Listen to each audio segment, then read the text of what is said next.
your demand vanishes because people ain't going to pay up to see these athletes that are ungrateful that there's sports. So, you've just heard how Caitlin Clark's injury sent the WNBA All-Star Game into a financial tailspin. But honestly, that initial shockwave was a multi-million-dollar catastrophe, and that's not even the full story. It's just the beginning. While everyone was focused on the chaos in Indianapolis, something much bigger and riskier was quietly unfolding behind the scenes. What's wild is that WNBA players are now reportedly being aggressively recruited to play in Europe, all because of this Clark situation. It almost feels like a full-blown exodus could be on the horizon. Now, the league office probably doesn't want people talking about this, but word is that the WNBA might actually be using its current instability to push its top players to look elsewhere for better pay and recognition. To understand why players might be considering leaving, you first have to understand just how big this disaster was and how it exposed the league's weaknesses. It wasn't just fans second-guessing things. The WNBA basically got a financial vote of no confidence just because Caitlin Clark was out, and the numbers are staggering. As soon as Clark announced she was stepping away from the All-Star festivities, ticket prices plummeted 48%, dropping from $121 to just $64 within hours. Think about that. The average ticket used to cost around $200, the highest ever for a WNBA All-Star game. Then suddenly, teams couldn't even give them away. Overnight, a massive chunk of the $10 million Indianapolis expected to make from the weekend simply vanished. This whole situation clearly revealed that the league had built its entire growth strategy around a single player. And now that player, the cornerstone, is injured, overworked, and starting to break down. Opportunistic European teams are circling, and that, my friends, is basically blood in the water. But this isn't just about money. The real question is, why did the money vanish in the first place? Because the league's most valuable asset, its golden goose, was run into the ground. And believe me, every other WNBA player is paying close attention to that. This wasn't just some random act. Firsthand what Caitlin Clark is worth to this league, especially this. On social media, both fans and even commentators are pointing fingers directly at the Indiana Fever organization. Many believe the team's medical staff and injury management protocols are shockingly poor, especially when compared to NBA standards. Even Caitlin Clark's coach, Stephanie White, has spoken openly about the extreme physical toll Clark endures. That 40-minute style of play, the constant loading, exploding, accelerating, and decelerating, pushes the body in completely different ways. Now, when the league's biggest star goes from being practically unbreakable to constantly injured in just one season, every other player takes notice. They're watching a system that clearly failed to protect its most valuable asset. And they're all asking the same question: if it can happen to her, what's stopping it from happening to me? Meanwhile, international leagues, especially those in Europe, have been waiting for exactly this kind of panic and loss of confidence. While this is the main story being confirmed by credible industry sources, there's also a growing set of rumors worth paying attention to.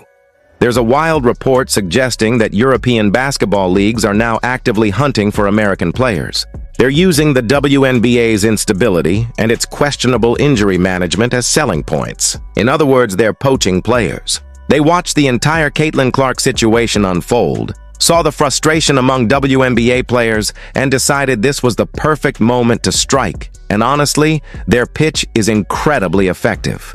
Let's break down how it works. First, they lead with the money, obviously. Reports indicate that salaries in some top European leagues can actually surpass WNBA pay, though not always. Still, higher pay is an easy hook to attract athletes who already feel underpaid and undervalued back home. That's what gets their agents to pick up the phone. But here's the twist. pay attention. Pay attention. We saw the viewership drop, ticket sales dropping, attendance dropping. So imagine you're a player caught right in the middle of all that uncertainty, and then your phone rings. It's a call from a Spanish League or Euro League team, but they're not just offering you a contract, they're offering peace of mind. They promise top-tier medical care, professional standards, and an environment designed to protect your health and help you actually grow in your career. When your own league's strategy feels like it's burning out its stars and hoping for the best, that kind of stability and expert supervision starts to sound incredibly appealing. They're absolutely using the WNBA's biggest weakness to their advantage.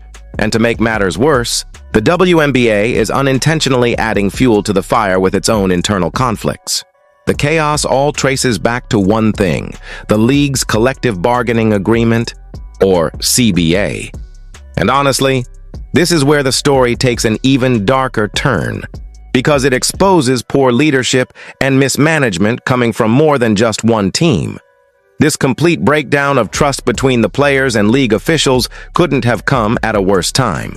The current CBA expires on October 31st, 2025, and those negotiations are already turning into a very public battle. Why tickets prices dropped?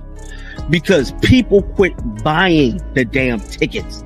People was asking for refunds for the damn tickets. So you want to know what they had to do? Damn near give them away, bro. One side, you have the players, full of anger and, frankly, deep frustration. But then you hear Commissioner Kathy Engelbert telling the media that all these discussions are beneficial and productive. That massive gap between what the commissioner says and what the players are actually experiencing, that's exactly where European recruiters are planting their seeds. It completely validates their entire sales pitch. They're essentially asking players, why fight for respect from a league that refuses to give it to you when we're ready to give it to you right now? And it's not just players chasing bigger contracts who are at risk anymore. The ripple effect could reach the league's biggest stars. We already know that several top American players, even former MVPs, spend their WNBA off-seasons playing overseas. But now, the real concern is that this toxic environment at home might convince them to stay abroad for good. When you see your own league seemingly overlooking elite talents, like Aja Wilson because of a one-sided obsession with Clark, the idea of becoming the undisputed star of a European team suddenly looks very appealing. And if a player of that caliber decided to leave permanently, if that domino fell, the WNBA would be seriously damaged. This isn't just about losing one player. It's about how the entire league is perceived on the global stage. The evidence is clear. A successful European poaching strategy would devastate the WNBA's marketability and competitive strength. Think about it. The league loses its best players. The product on the court suffers. Viewership continues to drop, and sponsors start pulling out. And then what happens? Those same players are now promoting rival leagues as international organizations pour millions into marketing, broadcasting, and expansion, turning themselves into legitimate competitors. Every star the WNBA loses directly strengthens its rivals. If that trend continues, the league could be left as a hollow version of what it once was, no longer seen as the premier destination for women's basketball worldwide. Now, the Caitlin Clark All-Star incident wasn't the cause of this problem. It simply exposed the deeper issues that were already there. A strained and toxic relationship with the players' union, overdependence on a single star, a growing lack of trust in player health and safety, and the public drama that comes with it all. Right now, the WNBA is in a desperate race against time, trying to fight off an external threat while fixing its internal fractures. Because make no mistake, the poaching has already begun. This exodus isn't just a what-if anymore. It's happening. Time is running out and the truth is changing fast. So I'm turning it over to you, the story analysts watching this. What do you think? Is the WNBA truly facing an existential